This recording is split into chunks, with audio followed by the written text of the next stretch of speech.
তো hello guys, welcome back to my channel. আমি রূপম। আজকে এসেছি একটা নতুন ভিডিও, আর এই ভিডিওতে আমি তোমাদেরকে দেখাবো যে তোমরা অ্যাডোবে অ্যানিমেট সিসির মধ্যে একটা ব্যাকগ্রাউন্ড স্ক্র্যাচ থেকে কীভাবে ক্রিয়েট করবে তোমাদের কার্টুন স্টোরির জন্য। আর এই ভিডিওতে আমি তোমাদের সাথে শেয়ার করবো। কালকে আমি গাইজ ভিডিও আপলোড করা হয়নি, কালকে বাড়ি ছিলাম না, আমি গিয়েছিলাম ম্যাচ দেখতে সাউথ আফ্রিকা ভার্সেস নিউজিল্যান্ড। তো সেখানে কিছু জিনিস ঘটলো, তো সেগুলো তোমাদের সাথে শেয়ার করবো। তো চলো ভিডিওটাকে স্টার্ট করি। আর ফার্স্টে বলবো, যদি তুমি ভিডিওটা ফার্স্ট টাইম দেখছো, 2D অ্যানিমেশন শিখতে ইন্টারেস্টেড, তো চ্যানেলটাকে সাবস্ক্রাইব করে রাখতে পারো এবং পুরোনো ভিডিওসগুলো দেখতে পারো। সেখানে ক্যারেক্টার ক্রিয়েশন সফটওয়্যার কীভাবে ডাউনলোড করবে, কীভাবে ক্যারেক্টার রিক করবে, অ্যানিমেট করবে, সব ভিডিওস বানিয়েছি। অ্যান্ড ফিউচার আরও ভিডিওস বানাবো। তো চলো আজকে ভিডিওটাকে স্টার্ট করা যাক। তো ফার্স্টে এখানে যখন আমরা একটা ব্যাকগ্রাউন্ড ক্রিয়েট করি, তার জন্য আমাদের একটা স্কেচ লাগে, ঠিক আছে? এখানে স্কেচের উপরে আমরা ওটাকে ট্রেস করি। এবার যদি তোমার যতই ভালো তোমার ড্রয়িং স্কিল হোক, সফটওয়্যারে ডাইরেক্ট রাফলি বানানোটা, মানে স্কেচটা বানিয়ে করাটাই সুবিধাজনক, ডাইরেক্ট বানানোটা একটু টাফ হয়, ঠিক আছে? তো তোমরা কী করবে, ফার্স্টে একটা খাতা পেন্সিল নেবে, নিয়ে সেখানে তোমাদের ড্রয়িংটা করবে। তারপর সেটার ফটো তুলে তোমরা পিসিতে ওটাকে ইম্পোর্ট করবে, ঠিক আছে? তো এখানে আমি ড্রয়িং করছি না, এখানে আমি এআই দিয়ে জেনারেট করে নিয়েছি এরকম স্কেচ। অ্যান্ড ইন ফিউচার যদি তোমরা এরকম এআই জেনারেটেড স্কেচ কীভাবে তৈরি করে জানতে চাও, কমেন্ট করো, আমি বানাবো ভিডিও, ঠিক আছে? তো এটাকেই আমি ইউজ করব। এগুলো দেখতে পাচ্ছ ইমেজ, তো আমি এখানে কোন ইমেজটাকে ইউজ করি।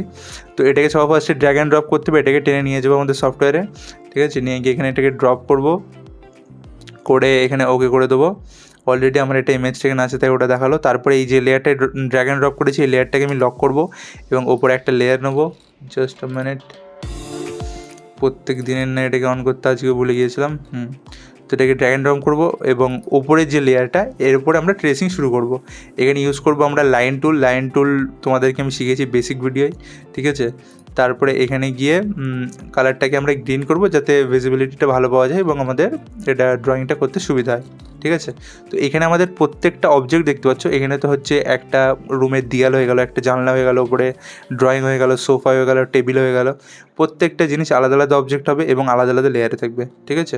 তো ফার্স্টে তো আমি আলাদা অবজেক্ট হিসেবে ক্রিয়েট করব, তারপরে সেগুলো আলাদা লেয়ারে ডিস্ট্রিবিউট করব।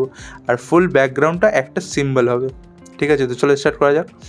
তো ফার্স্টে আমি দেয়ালটাকে বানাবো। তো যেগুলো দেখতে পাচ্ছ কোনো অবজেক্টের পিছনে লুকিয়ে আছে, যেখানে আমি দেখতে পাচ্ছি না যে কী করবো, সেখানে আমি একটা আন্দাজ অনুযায়ী লাইনটা টেনে দেবো, ঠিক আছে? এখানে দেখতে পাচ্ছি এই লাইন অনুযায়ী একটা আন্দাজে আমি টেনে দিলাম। এবার আমি তোমাদেরকে বলবো যে কালকে আমি গিয়েছিলাম, সেখানে কি হলো। তো যারা খেলা দেখতে আসো তারা হয়তো অনেকেই জানো যে এখানে একটা পার্কিংয়ের জায়গা আছে। আমি বাইক নিয়ে ডাইরেক্ট বাড়ি থেকে গিয়েছিলাম। আমার বাড়ি থেকে অলমোস্ট ইডেন গার্ডেন 65 কিলোমিটার। তো ওখানে গিয়ে বাইক রাখার জায়গা ওখানে ছিল একটা, তো সেখানে আমি রাখলাম বাইক। কিন্তু ওখানে স্ক্যাম হচ্ছে কীরকম, যেখানে হেলমেট রাখার জায়গা, ওখানে মোটামুটি 10 টাকা করে নেয় একটা হেলমেট রাখতে। আমি আর ভাই গিয়েছিলাম, তো দুটো হেলমেট ছিল আমাদের সঙ্গে, একটা ব্যাগও ছিল। তো ওখানে 10 টাকা করে নেয়। আর কালকে গিয়েছি, কালকে যেহেতু সেমিফাইনাল ম্যাচ ছিল, একটু ভিড়ও বেশি ছিল, তো সেখানে গিয়ে ওরা চাচ্ছে 50 টাকা করে একটা হেলমেটের জন্য, আর ব্যাগের জন্য 100 টাকা। মানে যে যেরকম পাচ্ছে সেরকম নিচ্ছে। তো আমরা একটু এখানে দেখতে পাচ্ছ গাইজ, একটু ভুল হয়েছে আমার। এই লাইনটা হবে এখান দিয়ে, নিচে দিয়ে, ঠিক আছে? তো এটাকে আমি অ্যাডজাস্ট করে দিলাম। এবার ঠিক লাগছে। আর এটাকে আর একটু নিচু করতে হবে, এই লাইনটা যাতে মেনটেন থাকে, ঠিক আছে? এবার বাকিগুলো করব। তো ওখানে গিয়ে আমরা কী করলাম, আমরা একটা আমাদের উপস্থিত বুদ্ধি ইউজ করলাম এবং বাইকের হ্যান্ডেল লক করার ওই জায়গাটায় হেলমেটটা রেখে করে জোগাড় করে একটা হেলমেট সেফলি লক করলাম। আর একটা বাইকে ওইভাবে লক করে চলে গিয়েছিলাম সাইডের লোহায়, মানে রডে। তো ওইভাবে চলে গিয়েছিলাম। আমি ব্যাগ এক জায়গায় ভেবেছিলাম ব্যাগ জমা দেবো না, কিন্তু আমার ভাই সঙ্গে করে ব্যাগের মধ্যে করে মুখে মাখা ক্রিম, ভ্যাসলিন এইসব নিয়ে গিয়েছে। তো পুলিশ চেক করে বললো যে এইসব নিয়ে তো যাওয়া যাবে না। তো ফাইনালি আমাদের ব্যাগও জমা রাখতে হলো। তো ব্যাগ 100 টাকা বলছিল। আমি জানি আগে 50 টাকা নেয়, অন্য টাইমে 50 টাকা নেয়। আমি বললাম যে আরে 50 টাকা করে নেয়, তো ঠিক আছে রাখবো না বলে আমি চলে যাওয়ার একটু অ্যাক্টিং করলাম। সে আবার ডেকে বললো যে না ভাই রাখো 50 টাকা বলে ব্যাগটা আমরা জমা দিলাম। গিয়ে দেখলাম ম্যাচটা একতরফা হলো। তোমরা অনেকেই জানো, আই থিঙ্ক অনেকেই সবাই ক্রিকেট দেখে আমার অডিয়েন্সের মধ্যে। তো যারা যারা ক্রিকেট দেখো আমি কমেন্ট করে বলবে কারা কারা ক্রিকেট তোমরা পছন্দ করো, ঠিক আছে? তো এই দেখছো এই যে বইয়ের থাকাটা, এটা বলো দেয়ালের সাথে ফিক্সড এটা, ঠিক আছে? সেই জন্যে আমি এটা দেয়ালের সাথেই বানাচ্ছি। আর আই থিঙ্ক এখানে আমার কিছু বলার প্রয়োজন নেই, আমি জাস্ট নর্মাল বেসিক ট্রেসিং করছি লাইন টুল দিয়ে, তাই আমি তোমাদের সাথে গল্পটা শেয়ার করছি, ঠিক আছে? তো এবার আমরা ম্যাচ দেখতে গেলাম। গিয়ে প্রথম থেকে ম্যাচ তো আমরা সাপোর্ট করছিলাম নিউজিল্যান্ডকে, ঠিক আছে, আমরা যাচ্ছিলাম যে নিউজিল্যান্ড জিতুক। আর সাউথ আফ্রিকা আমাদের মনে হচ্ছিলো যে সাউথ আফ্রিকা ইজিলি জিতে যাবে, কিন্তু প্রথম থেকে কুইন্টন ডিকাও একটা দুটো মারলো, মেরে গেল আউট হয়ে। আর তারপরে উইকেট পড়া ওইভাবে শুরু হলো। তো আমরা চাচ্ছিলাম যে যাতে ক্যাচ ট্যাচ মিস হোক, আর ক্যাচ মিসও হচ্ছিলো, আমাদের চাওয়াই কিছু না, জানি না। তো ম্যাচ ওরকম চলছিল, সব ঠিকঠাকই ছিল। আর ওখানে প্রাইস এত বেশি, এমনি প্রাইস বেশি থাকে, তাও প্রাইস মোটামুটি বেশি ছিল। আর একটা জিনিস কি, আইপিএলের টাইমে জল ওখানে কিনে খেতে হয়, ফ্রি থাকে না। আর এখন যেহেতু এটা ওয়ার্ল্ড কাপ হচ্ছে, আই থিঙ্ক বিসিসিআইয়ের তরফ থেকে জলটা ওখানে ফ্রি রাখার কোনো রুলস আছে, সেই জন্য জল ফ্রি ছিল। তো ম্যাচ মোটামুটি দেখলাম, দেখে আমরা নিচে যখন ফার্স্ট ইনিংস শেষ হলো, নিচে আমরা খেতে আসলাম। নুডলস পাওয়া যাচ্ছিলো, লাইক নর্মাল যে 20 টাকা কি 30 টাকা যে প্লেটের চাউমিন হয় আমাদের এখানে, সেই চাউমিন ভিতরে 80 টাকা করেছিল, সেটাই আমরা কিনে খেলাম, কোনো অপশান ছিল না।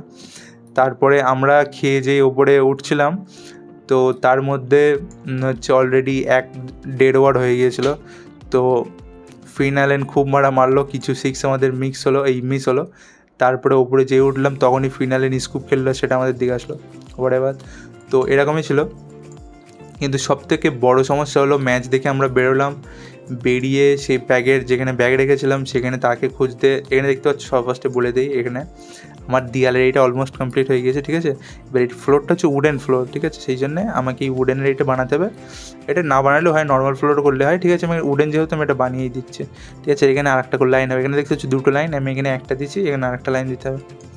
তো কী হলো, আমরা ম্যাচ দেখে বেরোলাম, আর ম্যাচ ছিল সন্ধ্যে 7টা থেকে শুরু হয়েছিল। এবার সেটা শেষ হওয়ার কথা ছিল আই থিঙ্ক 12টার দিকে, 12টায় হয়, 12টা না 11টায় হয় আই থিঙ্ক ওরকম। যদিও ম্যাচটা কালকে তাড়াতাড়ি শেষ হয়েছিলো। এবার ওখান থেকে আমাদের বাড়ি ফিরতে হতো অলমোস্ট 65 কিলোমিটার, তো 2 ঘন্টা মতন তো লাগতো, 2 ঘন্টা না 1 ঘন্টা 40-50 মিনিট লাগে আসতে, তো ওরকম টাইম লাগতো। তো এই ভিড়ের মধ্যে থেকে বেরিয়ে ব্যাগ খুঁজে নিয়ে আমরা বাইক নিয়ে ধুলো পরিষ্কার করে বেরোলাম, বেরিয়ে আসলাম। আস্তে আস্তে আমি ফিল করছি যে আমার বাইকের নিচের এরিয়াটা, মানে লাইক নিচে ইঞ্জিনের নিচের এরিয়াটা বাম্পারে বাড়ি খাচ্ছে। এবার আমি ভাবছি বাম্পারে বাড়ি খাচ্ছে কেন, এরকম তো হওয়ার কথা না। মোটামুটি আমার ওয়েট লাইক 80 কিলো প্লাস, আর ভাইয়ের ওয়েট 50-52 মোটামুটি। বাইকে যখন আমার মতনই ওয়েটের আরেকজন কেউ বসে, তখন খুব উঁচু বাম্পার হলে তখন বাড়ি খাওয়ার চান্স একটু থাকে, কেন নিচে গ্রাউন্ড ক্লিয়ারেন্স খুব বেশি না। এখন আই থিঙ্ক এখন যে নতুন মডেলটা বেরিয়েছে, এটারও মনে গ্রাউন্ড ক্লিয়ারেন্স সেমই হবে, যাই হোক। তো তখন ওরকম বাড়ি খায়। তো এবার আমাদের ওয়েট তো কম ছিল, মানে ওর ওয়েট তো খুবই কম ছিল, তো আমি বললাম এরকম তো বাড়ি খাওয়া উচিত না। এখানে দেখতে পাচ্ছি আমি এক্স্যাক্ট ম্যাচ করছি না, একটা আন্দাজে এই উডেন এই টেক্সচারগুলো বানাচ্ছি, ঠিক আছে। তো ওয়েট খুব বেশি ছিল না, আর বাড়ি খাবার কথা নেই। আমি বললাম বাড়ি খাচ্ছে কেন এরকম। আর টায়ারে যে লিক হয়ে গিয়েছে আমি মানে ফিলই করতে পারিনি, ওইভাবে চালিয়ে আসছি। তো অলমোস্ট আমরা চলে এসেছি 25 কিলোমিটার বাকি, তখন বাজে রাত 12:30। তখন আমি ভাবলাম কী হলো, নেমে দেখি টায়ারে 1 ফোঁটা হাওয়া নেই, টায়ার পুরো ফ্ল্যাট হয়ে গিয়েছে। কিন্তু টায়ারটা মোটা 150, তোমার কী বলে 150/60 মনে হচ্ছে, হ্যাঁ। দেখতে পাচ্ছি আমি একটু বেশি বেঁকিয়ে দিয়েছি, এটা কম বেঁকবে, ঠিক আছে, দেখা যাক, সেরকম অসুবিধা হবে না।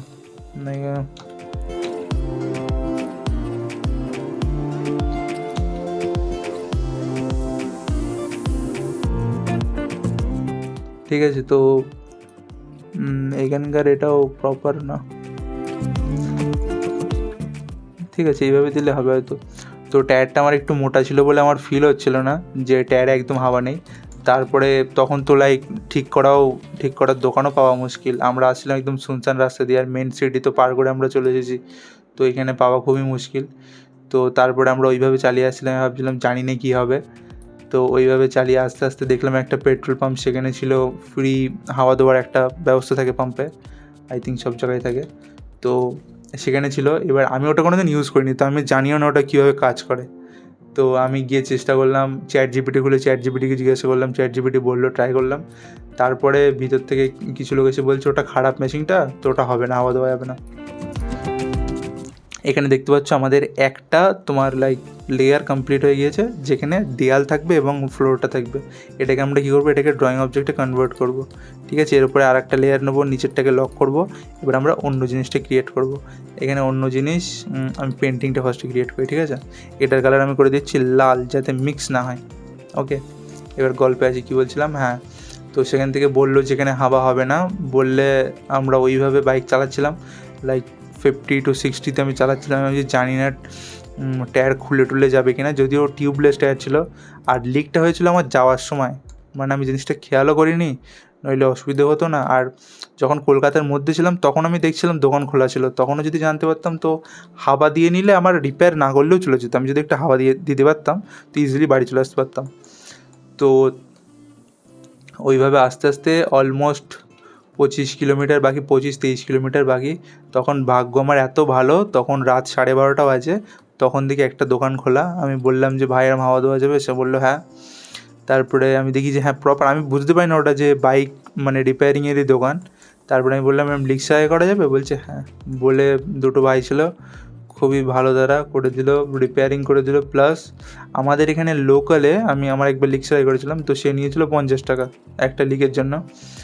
আর ওটা যেহেতু রাত্রেবেলা ওরকম টাইম, আমি ভাবলাম হয়তো 100 টাকা হয়তো চাইবে। তা দেখি ওটা খুব ভালোভাবে হাওয়া দিল, পিছনের টায়ারটাকে জল দিয়ে কাপড় দিয়ে মুছে চেক করে দিল যে আর কোথাও লিক আছে কিনা। সামনের চাকা চেক টাকা বললাম কত, বলছে 40 টাকা। আমি বললাম বাউ, আই থিঙ্ক আমার আরও কিছু এক্সট্রা ওদের দেওয়া উচিত ছিল। তখন অলরেডি লেট, আমি টাকা মিটিয়ে দিয়ে ওইভাবে বেরিয়ে চলে আসলাম বাড়িতে। আর এটার আমি ভিডিও বানিয়েছি, মানে লিক আর আসার সময় ভিডিওটা বানাইনি, কিন্তু যাওয়ার সময় স্টেডিয়ামের ভিডিও বানিয়েছি। তো সেটাকে ব্লগ হিসেবে আমার একটা সেকেন্ড চ্যানেল আছে, তো যেটা ডিসক্রিপশানে লিঙ্ক থাকবে, তোমরা যদি চাও গিয়ে দেখতে পারো ভিডিওসগুলো। আর রিসেন্টলি আমি একটা লাইক অ্যাকশন ক্যামেরাও নিয়েছি, অ্যাকশন ক্যামেরাই তো বলে না, 360 ক্যামেরা, ইনস্টা 360। তো ইন ফিউচার আরও ব্লগ টলগ বানাবো, ট্রাভেলিং ব্লগ, ডেলি ব্লগ। তো যদি তোমরা দেখতে ইন্টারেস্টেড থাকো দ্যাট কাইন্ড অফ কন্টেন্ট, তো গিয়ে সাবস্ক্রাইব করতে পারো। তো দেখতে পাচ্ছি এখানে আমাদের ফটো ফ্রেমটাও অলমোস্ট কমপ্লিট হয়ে গিয়েছে। ঠিক আছে, ফটো ফ্রেম আর টারগুলো বানাবো, বানিয়ে দিই। এখানে এইটা ইউজ করি, তাহলে সুবিধা হবে।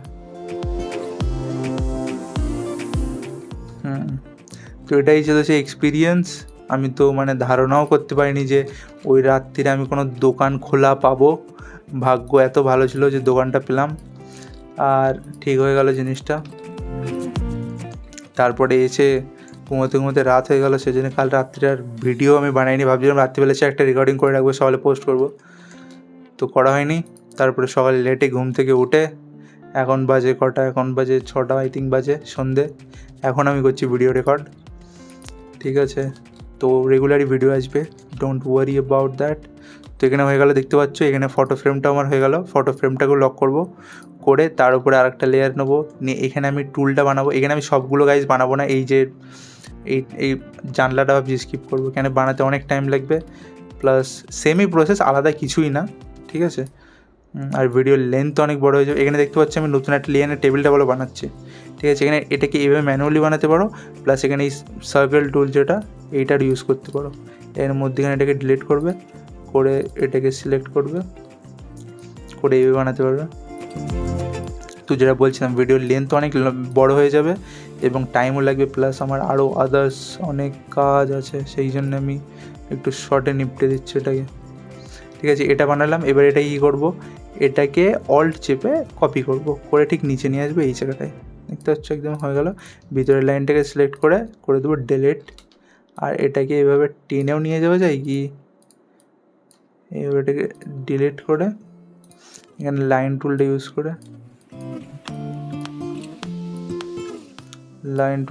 করে এইভাবে এটাকে বানিয়ে দেওয়া যায়। ঠিক আছে, আর আরেকটা জিনিস বলবো, একটা ভাই আমাকে লাইক মেসেজ করছিল। ঠিক আছে, মেসেজ করছিল মানে সে ভাইটা জিজ্ঞাসা করছিল ফ্রিল্যান্সিংয়ের ব্যাপারে টুকটাক। তো রিসেন্টলি আমি একটা ভিডিও বানিয়েছি যে ফ্রিল্যান্সিংয়ে কীরকম কী আর্নিং হয়, ফ্রিল্যান্সিং থেকে তোমরা কীভাবে আর্ন করতে পারবে, প্লাস ইউটিউব থেকে কীরকম আর্নিং হয়। তো সেই ভাইটা আমাকে মেসেজ করে বললো যে আমি যেটা বললাম যে সোশ্যাল ব্লেডে যেরকম আর্নিং ওরকম রিয়েলিটিতে হয় না, তার কিছু ফ্রেন্ড আছে, প্লাস সেও ইউটিউবে ভিডিওর কাজ করে, তো আর্নিংটা ওরকম হয় না। তো আমি তাকে বললাম যে সোশ্যাল ব্লেডের যে আর্নিংটা সেটা আমি বলিনি, আমি জাস্ট ওখান থেকে ভিউটা নিয়ে আর্নিংটা ক্যালকুলেট করছিলাম। তারপরে সে ভাই আই থিঙ্ক আমাকে মেসেজ করলো যে সোশ্যাল ব্লেডে যেটা দেখাচ্ছে আর্নিং অতটাও হয় না, ওর থেকেও কম হয়। তো তার মেসেজের রিপ্লাইটা দেওয়া হয়নি, তো এই ভিডিওই বলে দিচ্ছি যে দেখো আমি ওখানে একটা এস্টিমেট হিসেব করেছিলাম। আমি জানি যে প্রত্যেক ভিডিওর তোমার লাইক যেটা আমি হিসেব করেছিলাম $0.35 আই থিঙ্ক 1000 ভিউতে, ঠিক আছে। তো ওটা প্রত্যেক ভিডিওতে সেম থাকে না সেটা আমিও জানি। আমি তোমাকে বলেছিলাম যে দাদার চ্যানেলের সাথে আমি কম্পেয়ার করছিলাম ভয় অ্যানিমেশন বলে, তো সেই দাদা বলেছিল যে 0.25 যায় কোনো ভিডিওতে $1ও যায়, ঠিক আছে, ওটা কোনো ফিক্স না। তো সেটাকে আমি অ্যাভারেজ করে হিসেব করেছিলাম, কেন আমি তো জানি সেম হয় না, কিন্তু ওইভাবে তো হিসেব করা যায় না। কোনো ভিডিও আমি ধরবো এত, কোনো ভিডিও ধরবো অত। যদি আমি 1.5 মিলিয়নের আর্নিং হিসেব করি তো আমাকে একটা অ্যাভারেজ বের করেই সেটা করতে হবে, সেইটাই আমি করেছিলাম। এবার ভাই যেটা বললো যে চ্যানেলে সোশ্যাল ব্লেডে যা দেখাচ্ছে অতটাও আর্নিং হয় না, হ্যাঁ চান্সেস হতে পারে, সব চ্যানেলের সাথে সমান নয়। কিছু চ্যানেল আছে, যখন আমার একটা ক্লায়েন্টের কাজ করি তার কাছ থেকে আমি শুনেছি যে সোশ্যাল ব্লেডে তো আমি গিয়ে এইসবগুলো চেক করি। সোশ্যাল ব্লেড সেটা হচ্ছে একটা ইউএসএ চ্যানেল, তো সেখানে তোমার 1000 ভিউ থেকে $14 থেকে $15 দেয়, মানে 1000 ভিউতে $14 থেকে $15, মানে ভাবতে পারছো কত হাই। তো সোশ্যাল ব্লেডের যেটা হাইয়েস্ট আর্নিং দেখায় তার থেকেও বেশি তার আর্নিং হয়। তো এরকম চ্যানেলও আছে। মেনলি ডিপেন্ড করে তোমাদের আর্নিং, তোমাদের কোথাকার লোক দেখছে, এটা হচ্ছে সব থেকে ইম্পর্ট্যান্ট। তুমি যদি দেখতে পাচ্ছ টেবিলটা কেন হয়ে গেল, ঠিক আছে, কথা বলতে বলতে এগুলো বানিয়ে নিলাম। লেয়ারটাকে লক করবো, ওপরে আর একটা লেয়ার নেবো, নিয়ে সোফাটাকে বানিয়ে নেবো, ঠিক আছে। তো যেটা বলছিলাম যে সব থেকে ডিপেন্ড করে যে তোমার যে ভিডিওগুলো, সেই ভিডিওটা দেখছে কোথাকার অডিয়েন্স, ঠিক আছে, সেইটার থেকে তোমার সব থেকে বেশি আর্নিংটা জেনারেট হয়। এখন যদি একটা কার্টুন ভিডিও তুমি বাংলায় বানাও, সেটা মোস্টলি দেখবে পশ্চিমবঙ্গের মানুষ এবং বাংলাদেশের মানুষ, ওকে, সেখানে তোমার আর্নিংটা হবে কম কম্পেয়ার টু সেই ভিডিওটা যদি তুমি হিন্দিতে বানাও, ওভারঅল ইন্ডিয়ার অডিয়েন্স দেখলে সেখানে তোমার আর্নিংটা হবে বেশি। তুমি যদি কোনো ভিডিও ইংলিশে বানাও, সেম ভিডিও, ঠিক আছে, ইন্ডিয়ান অ্যাকসেন্টেই তুমি বলছো, সেই ভিডিওর আর্নিং হবে হিন্দি বাংলার থেকে অনেক বেশি, কেন সেগুলো যে মানুষগুলো দেখছে তারা একটু বেশি শিক্ষিত, বেশি ইন্টেলেকচুয়াল, আর মেনলি তাদের পারচেসিং পাওয়ারটা বেশি থাকবে, সুতরাং তার থেকেও তোমার আর্নিং হবে বেশি। আবার সেই সেম ভিডিওটাকে তুমি যদি প্রপার লাইক ইউএস অ্যাকসেন্টে বা ব্রিটিশ অ্যাকসেন্টে বানাও, এখানে দেখতে পাচ্ছি একটা ডিজাইন আমি বানিয়েছি, এটাকে অল্ট চেপে টেনে নিয়ে যাবো, এইটাকেই পিছনের ডিজাইন হিসেবে ইউজ করবো, যেটা বলছিলাম সেটা যদি তুমি ইউএস অ্যাকসেন্টে বা ব্রিটিশ অ্যাকসেন্টে সেই ভিডিওটাকে বানাও, সেখানকার আর্নিং হবে প্রচুর, ঠিক আছে। আমি তোমাদেরকে একটা এক্সাম্পল হিসেবে একটা কথা বলি, যেরকম আমি অফিসে কাজ করতাম, ঠিক আছে, তো সেখানে যে ভিডিওগুলো হতো মোস্টলি ইউএসের ইউটিউব চ্যানেলের ভিডিওগুলো বানাতো, ঠিক আছে। তাদের হয়তো সাবস্ক্রাইবার বেশিও না, যদিও সবগুলো এভাবে বলাটা ঠিক হবে কি যায় না, তাদের সাবস্ক্রাইবার বেশি না, কিন্তু সেখান থেকে এত আর্ন হচ্ছে যে তারা একটা অফিস চালিয়ে দিচ্ছে, মানে বুঝতে পারছো, হয়তো তার থেকে বেশি সাবস্ক্রাইবার তোমাদের চ্যানেলে আছে, কিন্তু তোমরা বাংলায় ভিডিও বানাচ্ছ, আর সে প্রপার ইউএস অডিয়েন্সকে সার্ভ করছে সেই চ্যানেলে, তো সেই তার থেকে আর্নিং হচ্ছে, তার নিজের খরচা মিটছে, প্লাস সে যে বানিয়ে দিচ্ছে অফিস, যে কোম্পানি ক্রিয়েট করছে তার অ্যানিমেশন, সেখানে সে পেমেন্ট করছে, সেই পেমেন্টে সেই অফিসের যে বস তার চলছে, যে এমপ্লয়িগুলো কাজ করছে তাদের সবার চলছে, সব খরচা মিটছে, মানে বুঝতে পারছো কীরকম কতটা হাই যেতে পারে। তো দুই তিন রকম পদ্ধতিতে, মানে 2-3 রকমেই কাজ করা যায়, ইউটিউবে ভিডিও বানানো যায়, তুমি ফ্রিল্যান্সিংও করতে পারো, কিন্তু যদি ইউটিউবে ভিডিও বানাও তো আমি একটা জিনিস বলবো, ইংলিশে ভিডিও বানাও, ঠিক আছে। ইংলিশে ভিডিও এখানে দেখতে হচ্ছে এক সাইড আমার হয়ে গিয়েছে, ঠিক আছে। এখানে সোফার প্রত্যেকটা জিনিসও আমি আলাদা আলাদা করে বানাচ্ছি, মানে প্রত্যেকটা জিনিস না, এই ধারে এইটা আর এই ধারে এইটা আলাদা বানাতে হবে না, এই ধারে এইটা আলাদা বানালে হবে, কেন যখন কোনো ক্যারেক্টার বসবে তখন সেটা এইটার আড়ালে বসবে, ঠিক আছে। এখানে হয়তো ক্যারেক্টার বসবে, এটা আড়ালে বসবে, তো এই লেয়ারটা যাবে ওপরে, সেই জন্য এটা আলাদা বানালাম, ওকে। বাকিটা একসাথে বানিয়ে দেবো, এখানে এর সাথে পায়াটা এর সাথে বানিয়ে দেবো, ভিতরে ঢুকে ওটা ড্রয়িং অবজেক্ট ভিতরে ঢুকে বানিয়ে দেবো। তো যেটা বলছিলাম, ভিডিও বানালে ইংলিশে বানাও, তো সেখানে তুমি লাইক সেখান থেকে আর্নিং অনেক বেশি হবে কম্পেয়ার টু বাংলা আর হিন্দি ভিডিও। এই জিনিসটা আমি প্রথমেই মানে বুঝে গিয়েছিলাম, সেই জন্য আমি বেশি ফোকাস করেছিলাম ফ্রিল্যান্সিংয়ের দিকে, নাকি লাইক বাংলা কার্টুন বানানোর দিকে। বাংলা কার্টুন বানানো খারাপ বলছি না, যদি তোমার খাটতে পারো প্লাস তোমার ভাগ্যও থাকে, তো সেখান থেকে তুমি প্রচুর টাকা ইনকাম করতে পারবে যদি অডিয়েন্সের সেই ভালোবাসাটা পাও। কেন অনেক রকম বাংলা চ্যানেল আছে যেগুলো চলছে, মেনলি খুব বড় লেভেলের অডিয়েন্স যখন তোমরা ধরতে পারবে তখন ব্যাপারই আলাদা হয়ে যাবে। যেরকম হিন্দিতে একটা চ্যানেল আছে খুনি মান্ডে বলে, তোমরা হয়তো জানো, তো সেখানে সিরিয়াল হচ্ছে, হরর সিরিয়াল, তো তার প্রমোশনে আসছে, মানে কীরকম লেভেলের চ্যানেলটা গিয়েছে ভাবো। আমার কাছে এরকম অনেক ক্লায়েন্ট আছে যারা আমাকে মেসেজ করে বলে যে খুনি মান্ডের মতন আমরা কার্টুন স্টোরি বানাতে চাই, এত এত বাজেট এই ওই। তো অনেকে সেটা থেকে শেখে, অনেকে প্রপার। আমার সাথে একজনের কথা হয়েছিল, সে বললো কি লাইক শেয়ার রিলেটেড কি সে জব করে, তার বাড়ি মহারাষ্ট্রে। তো সে বললো যেরকম খুনি মান্ডের মতন আমি বানাতে চাই, আমার কম বাজেটে ভিডিওস বানিয়ে দিতে হবে। আমি বললাম ঠিক আছে আমি বানিয়ে দেবো। তো সে হয়তো এটা কোনো অ্যাজ এ বিজনেস হিসেবে দেখছিলো, কারোর কাছ থেকে হয়তো মানে প্ল্যানিং পেয়েছে যে তুমি এরকম ইনভেস্ট করো কিছু লাখ, 6 মাস কি 1 বছর ইনভেস্ট করো একটা চ্যানেলের ওপরে, দাঁড়িয়ে গেলে তখন আর কোনো ব্যাপার থাকবে না। তো সে সেরকম চিন্তাভাবনা নিয়ে বানাবে ভাবছিল ভিডিওটা। তারপরে হয়তো কারোর কাছ থেকে শুনেছে যেতে এরকম লসের চান্স হাই। কেন ইউটিউবে তুমি যদি টাকা স্পেন্ড করে এইভাবে চালাও, অনেক ইউটিউব চ্যানেল আছে যারা এরকম কোম্পানি থেকে ভিডিওস বানায়, প্রথমে কিছু লাখ ইনভেস্ট করে। এখানে একটা জিনিস দেখতে পাচ্ছ, এখানে এটা মিক্স হয়ে যাচ্ছে, নিচের এই যে গ্রাউন্ডের কালার আর এই কালারটা মিক্স হয়ে যাচ্ছে, আমার দেখতে অসুবিধা হচ্ছে। তো এটা কালারটা আমি চেঞ্জ করে দেবো, হলুদও বোঝা যাচ্ছে না অতটা, এটাকে করে দেবো পার্পল করে দেবো। পার্পল করলে না, পিঙ্কটাই রাখি, পিঙ্কটাই ভালো বোঝা যাচ্ছে, ঠিক আছে। তো এরকম প্রচুর চ্যানেল আছে যারা ওরকম ইনভেস্ট করে, টাকা করে স্টার্ট করে, এটাকে এইভাবে জুড়ে দিচ্ছি ওকে। তো ইনভেস্ট করে এবং পরে তারা সেটাকে বন্ধ করে, কেন তার ধারণা থাকে না তারা ভালো ভিডিও বানালেই আমাদের আর্নিং শুরু হয়ে যাবে। অতটা ইজি না, অনেকেই মনে করে অতটা ইজি না, ভাগ্যটাও ব্যাপার থাকে একটা, ঠিক আছে। তো সে আমাকে ওরকম বললো যে সে স্টার্ট করবে, আমি বললাম ঠিক আছে। সে আমাকে স্যাম্পেলও পাঠালো, অডিও স্যাম্পেল বললো বানাতে, আমি বললাম ঠিক আছে বানাবো।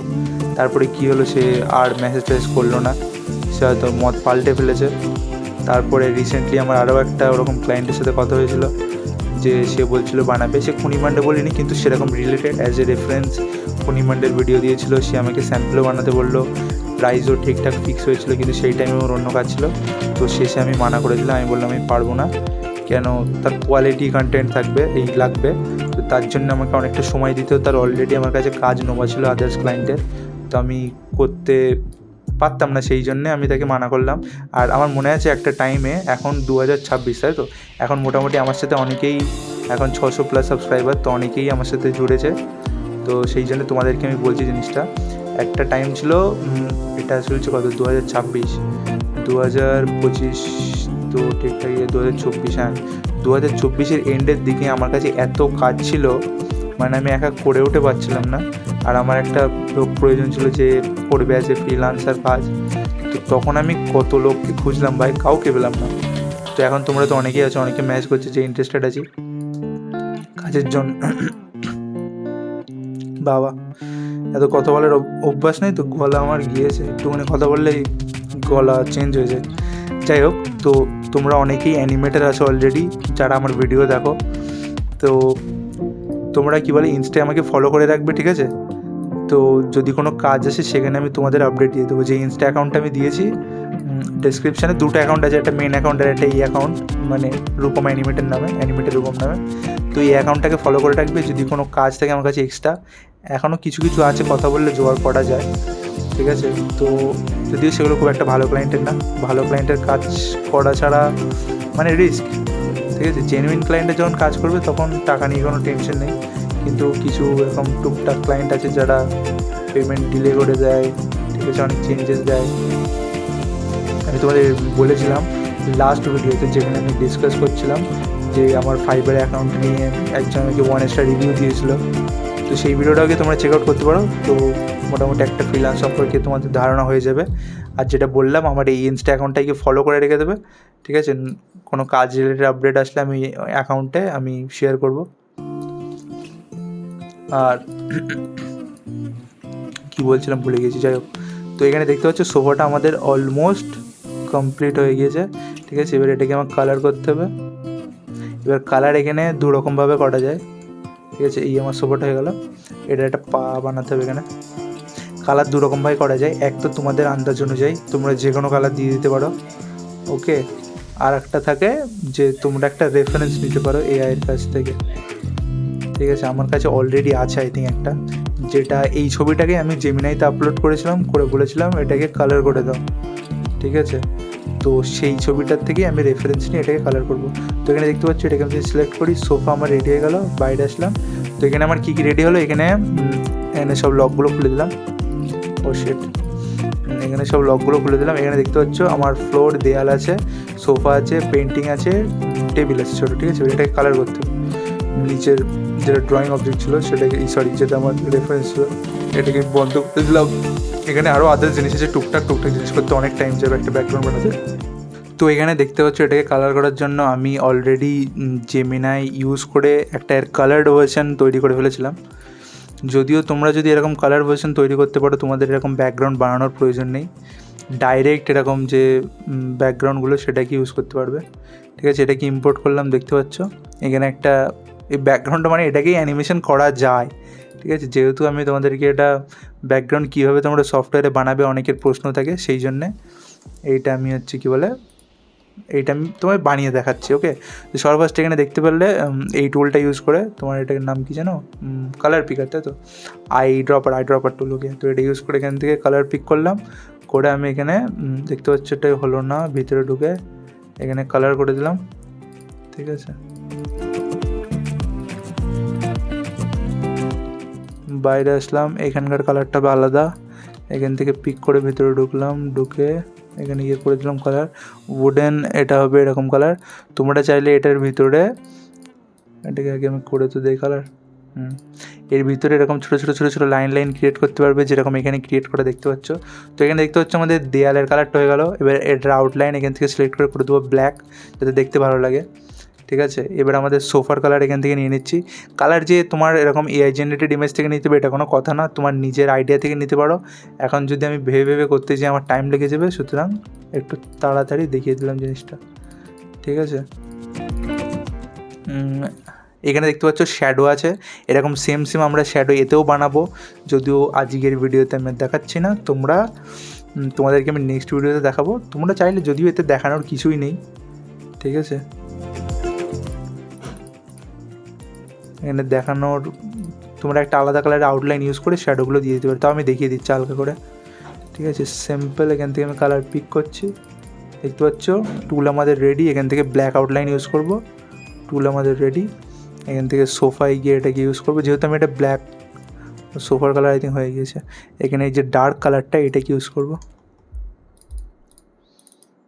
যেহেতু আমি যে ব্যাকগ্রাউন্ডগুলো ইউজ করি আমার আর্ট স্টাইল অনুযায়ী, সেখানে সবগুলোই ব্ল্যাক আউটলাইন মাস্ট লাগেই, সেই জন্য আমি ব্ল্যাক আউটলাইন দিয়ে করছি। তোমরা যখন বানাবে, ঠিক আছে, বাংলা কার্টুনে যেরকম ইউজ হয় সেখানে এরকম ব্ল্যাক আউটলাইন ইউজ হয় না, তো সেক্ষেত্রে তোমরা আউটলাইনের কালারটা চেঞ্জ করতে পারবে।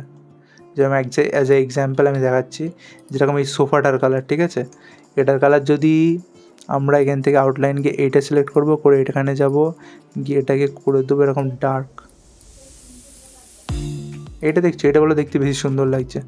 যেহেতু আমার ব্ল্যাক প্রয়োজন হয়, এখানে এইটার আউটলাইন কী করবে, এটাকে সিলেক্ট করবে, শুধু এটাকে করলে মানে দেয়ালেরও চেঞ্জ হয়ে যাবে। তো ভিতরে গিয়ে আমি একটা আউটলাইন করে দেখাচ্ছি, ঠিক আছে। এখানে গিয়ে এই কালারটাকে সেম কালার করবে, তারপর এখানে যাবে, গিয়ে এখানে ক্লিক করে এটাকে করে দেবে এটা একটা ডার্কার ভার্সন।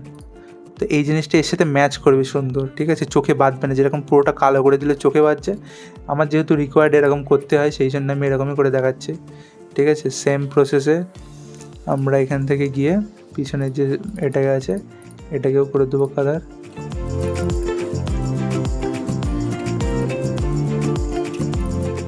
অবশ্যই। এখান থেকে গিয়ে একটা সবুজ কালার করে দেবো পাহাড়, এটাকে করে দিলাম ব্ল্যাক আউটলাইন, ঠিক আছে। তো দেখতে পাচ্ছ আমাদের ব্যাকগ্রাউন্ড রেডি। এবার এটাকে আমরা কীভাবে ম্যানেজ করব, যদি এখানে শ্যাডো ট্যাডো কিচ্ছু দেয়নি, এখন এটা অ্যানিমেশনের জন্য রেডি না, কিন্তু আজকের মতন ট্রেসিং এবং কালার করাটা দেখিয়ে দিলাম কীভাবে করতে। তোমরা এইভাবে যে কোনো ব্যাকগ্রাউন্ড ক্রিয়েট করতে পারবে। এবার শ্যাডোটা কী করে দেবো, শ্যাডোটা দেখিয়ে দিই, যেরকম দেখতে পাচ্ছ এখানে একটা ডার্কার কালার আছে, এটাকে পিক করব, করে এই যে তোমার গ্রাউন্ড এবং দেয়ালটা বানিয়েছি এখানে কী করবে, একটা আলাদা কালার আউটলাইন নেবো গ্রিন কালারের, ঠিক আছে। নিয়ে এখান থেকে লাইন টুল সিলেক্ট করবো এবং এই যে টুলটা দেখছো এই টুলটাকে অন করবো, ঠিক আছে। এই টুলটার নামটা কী দেখাচ্ছে এখানে, অবজেক্ট ড্রয়িং। এই টুলটায় কাজ কী হয়, আমরা যদি এই টুলটা ছাড়া একটা লাইনটা নিই এইভাবে, ঠিক আছে, টেনে যদি এটাকে বেঁকাতে চাই বেঁকবে না, এক জায়গা থেকে পুরো লাইনটা বলে বেঁকবে না। তো এটা কী কাজ করবে, যখন আমি এটাকে অন করে এইভাবে টানবো, ঠিক আছে, এটাকে আমি এইভাবে বেঁকাতে পারবো যেখানে যেরকম প্রয়োজন। আমার যদি মনে হয় এটাকে এই জায়গায় এতটা দেবো, এখান থেকে এইভাবে দিয়ে বেঁকাবো আর এটাকে এইভাবে বেঁকাবো, ঠিক আছে। তো এটা বেঁকে যাবে। এবার এটাকে কী করবো, এটাকে সিলেক্ট করে দেবো ব্রেক, ব্রেক হয়ে সাথে মিশে গেল। এবার কে চাপবো, চেপে এই বাকেট টুলটা নেবো, নিয়ে এখান থেকে এই কালারটাকে করে দেবো, ঠিক আছে। দিয়ে এটাকে ডাবল ক্লিক করবো, এটা ডাবল ক্লিক করে দেবো ডিলিট। এখানে দেখতে পাচ্ছ শ্যাডো আমাদের চলে আসলো। সেম প্রসেস ইউজ করবো, এখান থেকে কালার পিকার দিয়ে কালারটা সোফার শ্যাডোটা সিলেক্ট করবো। এখানে কীরকমভাবে শ্যাডো লাগে সেটা একটা আন্দাজ করে নিতে হবে লাইট ইফেক্ট অনুযায়ী, ঠিক আছে। এর ভিতরে যাব, গিয়ে সেম প্রসেস এখানে আমি এইটা ইউজ করছি, ঠিক আছে, যাতে আমার তাড়াতাড়ি হয় জিনিসটা। এখানে গিয়ে আমি এইভাবে গিয়ে একটা আন্দাজ অনুযায়ী এইভাবে দিয়ে দিলাম। এখানে ড্রয়িং অবজেক্ট আছে, এটাকে ব্রেক করবো, করে কে চাপবো, চেপে এটাকে কালার করে দেবো, ডাবল ক্লিক করে এটাকে করে দেবো ডিলিট। দেখতে পাচ্ছ আমাদের শ্যাডো হয়ে গিয়েছে। এখানে চাইলে আরও শ্যাডো করা যায়, যেরকম সাপোজ এখানে দেখতে পাচ্ছি শ্যাডোটা এইদিকে কেন, লাইটটা এই দিক দিয়ে পড়ছে। তো এই সোফাটাই যখন শ্যাডো হবে এটাও এরকম হবে খানিকটা, ঠিক আছে। করে দেবো ব্রেক, কে চেপে করে দেবো, ডাবল ক্লিক করে দেবো, এটাও হবে ডার্ক কালার, কেন লাইটটা দিক দিয়ে পড়ছে। আর এখানে গিয়ে এখানে হবে এটা কীরকম, এটা এরকম হবে খানিকটা, ঠিক আছে। এটা আমি একটা আমার আন্দাজ অনুযায়ী করছি, তোমরা এটা করে শিখবে। প্রথমেই তোমরা বুঝতে পারবে না, ও শিট, কন্ট্রোল সেট, হ্যাঁ, প্রথমেই তোমরা করে বুঝতে পারবে না যে কোন জায়গাটায় কীরকম কী শ্যাডো হবে। ডিলিট করে দিলাম, ঠিক আছে। মানে তোমাদের একটা আইডিয়া লাগবে, লাইটটা যদি এই দিক দিয়ে পড়ে তো এই সাইডগুলো বেশি লাইট কালার হবে আর এই সাইডগুলো বেশি ডার্ক হবে, এর এই জায়গাটাও ডার্ক হবে। লাইট যদি ওই দিক দিয়ে পড়ে তো জিনিসটা কিছুটা এরকম দেখতে লাগবে।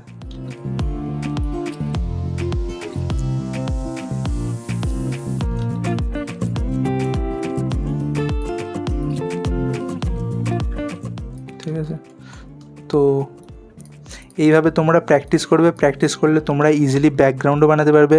যদিও আমি তোমাদেরকে রিকমেন্ড করবো না যে ব্যাকগ্রাউন্ড তোমরা এইভাবে বানিয়ে ইউজ করো, আমি বলবো এআই জেনারেটেড ব্যাকগ্রাউন্ড ইউজ করতে পারো, ঠিক আছে।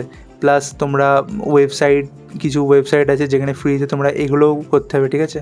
আর এই ব্যাকগ্রাউন্ডের ফাইলটা তোমাদের সাথে আমি টেলিগ্রামে শেয়ার করবো, ঠিক আছে। এইটাকেই তোমরা প্র্যাকটিস করবে, ঠিক আছে। তোমাদের আমি এই এফএলএ ফাইলটা শেয়ার করবো যেখানে এটা থাকবে, প্লাস কোথায় গেল সে নিচের স্কেচটা, সেটা গায়েব হয়ে গেল নাকি,